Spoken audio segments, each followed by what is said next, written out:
Hello everyone, welcome to the Traditional Math Sanctuary. If you're new to this, please subscribe. Alright, we're back again with another math tutorial.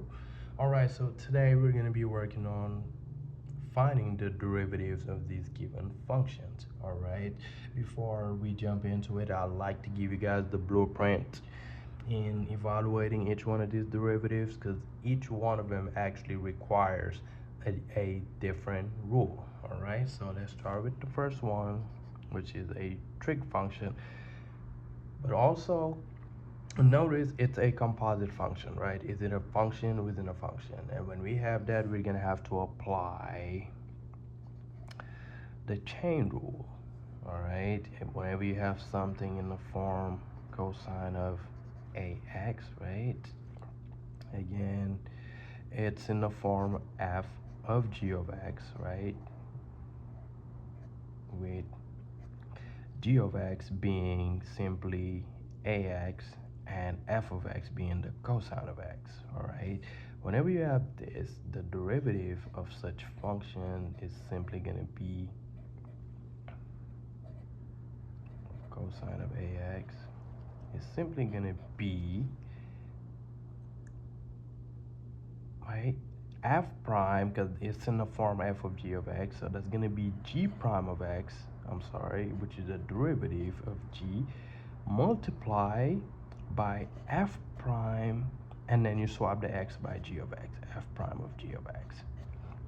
All right, now let's make sense of this, right, in mathematical terms. So it simply means, in this particular case, right, is going to be equal to, if we try to evaluate the derivative of a of x, that's simply going to be a, and then multiply by the derivative of f of x, which is cosine of x, so that's going to be a negative sign, right? And now you swap the x by g of x, which is ax, so it's going to be negative sine of ax.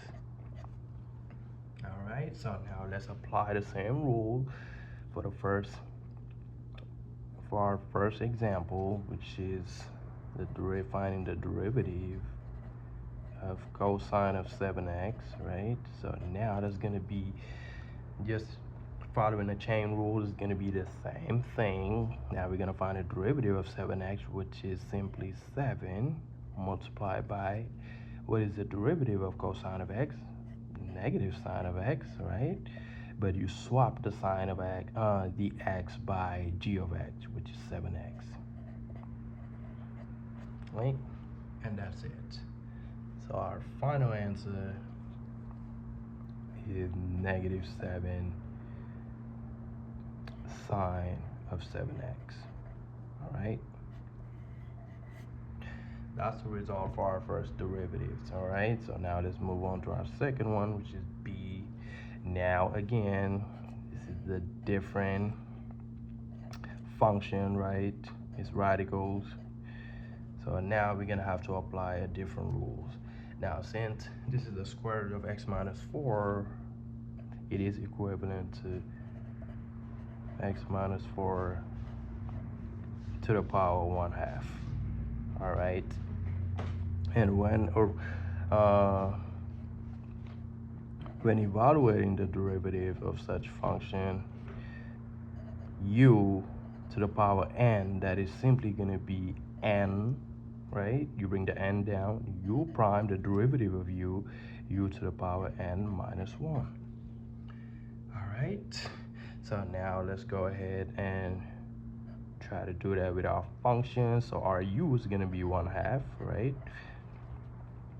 Now the u prime, which is the derivative of x minus 4, that is simply going to be 1, right? Because the coefficient in front of x is going to be 1. And now u to the power n minus 1, which is x minus 4 to the power 1/2 minus 1. All right. So this is simply going to be equal to 1/2 x minus 4 to the power negative 1/2. All right, and this is simply going to be equal to 1 over 2 radical of x minus 4, right? The negative 1/2 is simply 1 over square root of x minus 4, right? So that's our answer for the second one. All right, now let's go to the third one, which is our C. Again, we have a fraction now, so a different rule is going to apply as well, right? So whenever you have a derivative of something in the form u over v, that is simply going to be equal to u prime, the derivative of u times v minus v prime, u times u over v squared, which is the denominator square. All right, so we're going to apply those rules in this particular one. Right, so let's find the derivative of x plus 1 over x minus 1. That is simply going to be equal to u prime, which is the derivative of the numerator, so that's simply 1, right?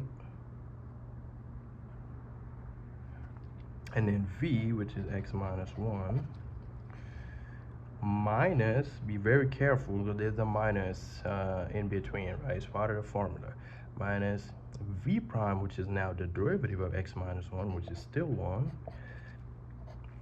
time u, right, which is x plus 1 over x minus 1 squared, right? Right, now let's fix the numerator and the denominator by adding the like terms, right? So we have x minus 1. Now there's the negative 1 that's going to multiply this one, so it's simply going to be negative x, negative 1, right? Over x minus 1 squared. So this is simply going to be equal to, the x cancel each other out, negative 2 over x minus 1 squared. Alright, that's the answer for our third example. Now let's move on to our last example, D. Let me adjust my camera so I can have more space in here so you guys can see everything I'm doing. Right. Last example is ln of e of x. Alright, now whenever you have something in the form ln of u, the derivative of such function is simply going to be u prime, which is derivative of u, of the function u inside of the ln, over u. Alright. Alright, so now let's identify u, which is simply e of x, right? That is u. So our derivative of u is derivative of e of x, which is simply e of x, right? It doesn't change for the exponential, right? Derivative of e of x is derivative is equal to e of x. It doesn't change, all right? So let's plug in that into our formula. So now we have the derivative of ln of e of x is simply equal to u prime, which is the derivative of e of x, which is still e of x, over u, which is still e of x, right? It's not crazy, so that is simply equal to 1, right? And also, guys, for this particular derivative, if you guys are familiar with exponential, you know ln of e of x could be written in the form x, you bring down the x, right? X ln of e. And ln of e is conventionally equal to 1, so that is simply x, right? And if you evaluate the derivative of x in this particular formula, is just equal to 1. So that's just another way of solving this one. All right, so that'll be all for today, guys. I'll see you next time with another video.